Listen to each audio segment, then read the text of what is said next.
मत भूलो माँ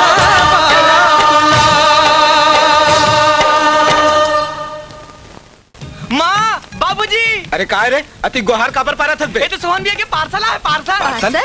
अरे देखत का हाथ खोल ना बे। खोलो तो ना तो खोल ना।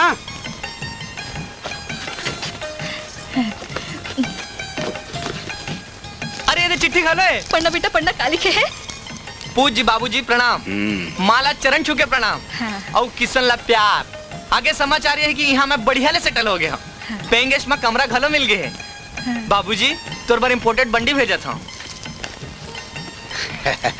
और माँ बार चप्पल भेजा था। ले ना वो पहर के देखा ना। ताबे गंदा हो जाए। मोर बेटा भेजे है। ये तय काबर अटक गए पे आगू पढ़। बाबूजी प्रणाम। माला चरण छू के प्रणाम। हाँ और फिर उहिल पढ़ा था। आगू पढ़ आगू। किसन ला नवा नवा कपड़ा पहिर के बहुत मटमटायक शौक है। ओकरे से तेरे ओखर बार एक नवा शर्ट और टोपी भेजा था। पहली पढ़। बाकी सब कुशल मंगल है। पढ़ाई खत्म होते मैं गांव वापस आ जाऊं। माँ के ख्याल रखूं। आपके मंझला बेटा सोहन। अरे कहाँ जात बे? मड़ई देखल जाता हूँ। मड़ाई बाद में जाबे। पहली चिट्ठी ले घाव पढ़। इही के बेर पढ़ूं। मोरो मड़ई में एकदम इम्पोर्टेंट काम है।